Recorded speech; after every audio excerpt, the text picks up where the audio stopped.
Lorsqu'elle ne rédige pas un livre, lorsqu'elle ne conseille pas un grand groupe de l'hôtellerie, de la restauration ou de l'alimentation, lorsqu'elle n'est pas tout simplement dans sa cuisine pour faire de bons petits plats, eh bien elle est avec nous sur le plateau d'Auvergne-Rhône-Alpes Matin pour nous faire partager sa gourmandise, son savoir-faire et sa curiosité. Bonjour Sonia Esgulian. Bonjour Alain. Quel plaisir de rattaquer la saison avec vous, parce que chaque fois, le matin, moi j'arrive comme ça, j'ai petit déjeuner, et puis au bout de 10 minutes, j'ai de nouveau faim.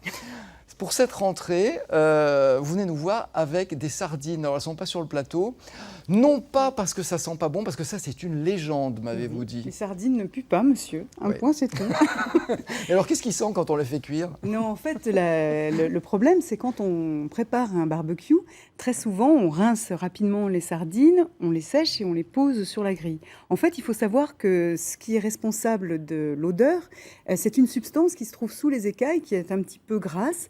Et en fait, si vous prenez le temps de bien rincer les sardines à rebrousse-écailles, c'est-à-dire qu'avec votre pouce, vous enlevez les petites écailles, vous séchez bien les sardines, vous les faites griller, je vous assure que ça ne sent que le poisson et pas une odeur un petit peu forte de gras qui brûle, en fait, oui. Complètement. Donc c'est tout simple. C'est une légende, ça ne pue pas du tout. Voilà, très bien. Écoutez, on sait maintenant pourquoi les sardines ne sentent pas bon et comment éviter ce petit désagrément. Pourquoi est-ce qu'on parle des sardines en ce moment? Parce que, m'avez-vous dit, c'est la meilleure saison pour acheter des sardines fraîches. Oui, parce qu'en fait, les sardines, pour les gourmets, sont vraiment absolument parfaites en cette saison. Donc la sardine, en fait, la sardine fraîche, on va la trouver à partir du mois de mars et on en trouvera sur les étals jusqu'en octobre. Et en septembre-octobre, les gourmets achètent cette sardine. Pourquoi? Parce que c'est la sardine, en fait, qui va être la plus dodue. Elle s'est nourrie tout l'été. Elle a mangé tout l'été. Voilà, elle a mangé tout l'été, comme la cigale. Au lieu de chanter, elle a mangé. Et elle se retrouve donc absolument parfaite pour tout un tas de préparations. Alors, on a parlé de la sardine grillée. Moi, je l'aime beaucoup aussi marinée. Et c'est cette période qu'on va choisir pour la déguster quand on est vraiment un gourmet. Oui. Pourquoi est-ce que ce poisson a une image de produit bas de gamme, commun et... En fait, au départ, c'était pas du tout l'image de la sardine. Il faut savoir qu'au début du XXe siècle, la sardine était servie, la sardine en boîte notamment, était servie sur les grands paquebots qui faisaient la traversée jusqu'en Amérique, à côté du caviar. Il y avait des services à sardines. Donc sur Normandie, on avait le caviar à la sardine. Complètement dans des services en porcelaine, etc. Et en fait, la sardine a subi au niveau de la pêche, il y a eu des problèmes. Il y a eu une pénurie de sardines, puis à nouveau beaucoup de sardines, et ce produit s'est démocratisé et c'est devenu un peu alors en fraîche, le poisson le moins cher de l'étal du poissonnier, et en boîte, le produit des fins de mois difficiles. Là, il y a vraiment un renouveau de la sardine, on le voit depuis quelques années, sur les tables des grands chefs. On retrouve très régulièrement, dans les maisons étoilées, des recettes de sardines. Ils ont découvert ses vertus, parce qu'elle a de sacrées vertus. Déjà, c'est un poisson qui est très fin. C'est un poisson très fin, très délicat. Et surtout, c'est un poisson excellent pour la santé, parce qu'on l'oublie, mais comme tous les poissons bleus, c'est un poisson qui est très riche, oméga 3, oméga 6. On fait aussi un geste écologique. Ce n'est pas un poisson... parce qu'une pêche qui est une pêche durable, bien sûr. Oui, et donc, non seulement on se régale, mais en plus, on a une attitude très écologique. Et c'est toujours pas très cher. Je pense que... Alors, je ne suis pas une pro des chiffres, mais je pense que c'est un des moins chers poissons qu'on peut trouver sur l'étal du poissonnier. Alors, quand on va l'acheter frais, quelle est la meilleure façon de le cuisiner? Sachant que vous avez rédigé un livre. Alors déjà, il est beau, il est original parce qu'il est manuscrit. S'appelle La Sardine, mon carnet de recettes. C'est aux éditions Stéphane Bachès, qui est un éditeur lyonnais. Il y a 36 000 façons de cuisiner la sardine. Alors, c'est pas moi qui ai battu le record. Il y a eu un livre également au tout début du XXe siècle par Apollon Caillat, qui était un cuisinier marseillais et qui, lui, a inventé 150 façons de cuisiner la sardine. Moi, j'ai modestement une cinquantaine de recettes. Il y en a déjà pas mal. Mais oui, des sardines en croûte, gratinées de sardines à la moutarde ancienne, crumble de sardines aux olives noires. Crumble, c'est pas sucré pour autant. Non, c'est la pâte. Avec les sardines. Non. Je suis pas allée jusqu'à faire un dessert à la sardine, mais pourquoi pas? C'est le pari. Non, mais un petit dessert un peu mi-figue, mi-raisin, pourquoi pas? Pas tout à fait sucré, mais qui puisse terminer un repas.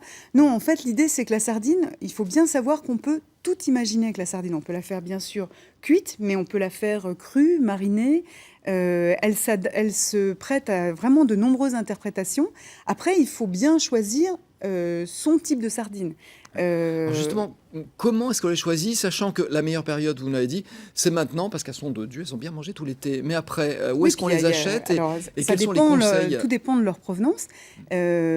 Pour ce qui concerne toutes les recettes crues, marinées, je préfère les petites sardines méditerranéennes qui font entre, on va dire, une petite dizaine de centimètres et qui sont très très délicates. Après, il y a de la grosse bretonne, plus grande, alors elle fait entre 12 et 20 centimètres, et là c'est vraiment le poisson qu'on va utiliser pour par exemple farcir, mettre au four, faire des choses où vraiment on va cuire un peu plus longuement le poisson. Oui, donc à chaque usage, sa sardine, c'est un peu comme les pommes de terre. Il y en a qui sont meilleures pour les frites, d'autres Mais exactement, pour les faire en comme robe des champs. comme beaucoup d'ingrédients, on a besoin de bien le choisir pour qu'il s'adapte à la recette qu'on souhaite faire. Alors, vous nous l'avez dit, il paraît qu'on les retrouve de plus en plus fréquemment sur les tables étoilées. Si on ne Oui. fréquente pas les tables étoilées, quel est le plat peut-être le plus facile à faire avec des sardines, mais qui a une originalité, qui puisse surprendre des invités? Alors, il y a un plat qui est très joli. Quand on va chez le poissonnier, très souvent, on peut trouver des sardines en portefeuille. Qu'est-ce que c'est une sardine en portefeuille? C'est une sardine en fait qui a été levée. On a ouvert les filets, on a enlevé l'arête centrale et elle s'ouvre un petit peu comme un portefeuille. Ce qui est très très simple à faire. J'ai vu que vous aviez regardé tout à l'heure la recette dans le livre et que vous allez la refaire peut-être très très rapidement. En fait, au cœur de cette sardine, qui est donc crue, levée en portefeuille, on met un tout petit peu de tapenade. On va refermer cette sardine. En fait, ça va faire comme un petit rouleau. Et on la passe 3-4 minutes au four, simplement. Ça cuit extrêmement vite. Vraiment, c'est surprenant. On a une très jolie présentation et on a un goût qui se marie très très bien. Le goût de la tapenade se marie très très bien avec la sardine. Alors, vous avez dit un mot qui fait tilt, c'est arête. Oui. Vas-y, on enlève l'arête. Il paraît que ça se mange, les arêtes. C'est de sardines. délicieux. C'est Alors, vrai vous savez que je suis la reine du recyclage. Donc, pour moi, l'arête, dans la mesure du possible, on ne la jette pas. Et c'est vrai, alors on la trouve très souvent, par exemple au Japon. C'est assez commun de déguster des arêtes qui ont été prélevées, bien bien rincées sous l'eau fraîche, et ensuite frites. C'est croustillant, c'est délicieux. Ouais. Et je vous assure qu'il faut essayer un jour. Alors, c'est un petit peu surprenant quand ça arrive dans l'assiette. Je le conçois. C'est-à-dire qu'on va lever les filets de sardines. C'est encore plus joli si on garde la tête et la nageoire caudale. Et en fait, on va bien faire frire le tout. On va mettre un petit peu de sel, on peut mettre des petites herbes aromatiques. Et vraiment, surprise totale, c'est très croustillant. Ça fait comme des petites chips en fait. Et vous dégustez les Et arêtes. on ne s'étrangle pas avec les arêtes. Non, c'est très croustillant, c'est très Alors, friable. c'est vrai que dans les boîtes de sardines, effectivement, certaines personnes mangent l'arête parce qu'elle est, elle est cuite quelque part. Oui, elle est confite en fait. Ouais. En fait, quand on est amateur de boîtes de sardines, la petite astuce, c'est de garder certaines boîtes de sardines. Il existe même des boîtes de sardines millésimées, donc on sait à quelle date elles ont été emboîtées. On sait même, par exemple, pour les sardines de Saint-Gilles-Croix-de-Vie, qui sont des sardines en boîte label rouge, quand elles ont été pêchées. Donc, les obsessionnels comme moi vont regarder sur la Les boîte. Puxi sardinophiles, Voilà. c'est ça. Vont regarder sur la boîte si elles ont été pêchées, par exemple, en septembre ou en octobre, la meilleure saison. On regarde, on sait même le bateau de pêche, enfin, c'est incroyable sur ces boîtes. Et on va les garder. Ce qui est important, c'est de les mettre dans un coin, de les garder en cave, comme on garderait des grands vins millésimés. Et puis on les on va consomme. les retourner tous les 6 mois, parce que ce qui est important, c'est que l'huile arrive à se répandre correctement dans la boîte. Et surtout, on dépasse la date limite qui est inscrite sur la boîte. Donc, on la dépasse d'une année ou deux, c'est encore mieux. Et là, quand vous allez ouvrir votre boîte de sardines, les chairs sont parfaitement confites et l'arête est merveilleuse. Ah oui, non, c'est vraiment un truc de passionné. Vous en avez combien de boîtes, vous? Bon, pas beaucoup, hein, peut-être 200-300, mais je ne fais pas Ouais, c'est partie des. Où est-ce qu'on les des trouve fous, d'ailleurs? Ah ben, on passe son temps à les chercher dans des épiceries fines, quand on voyage. Tous les amis qui voyagent me rapportent des boîtes.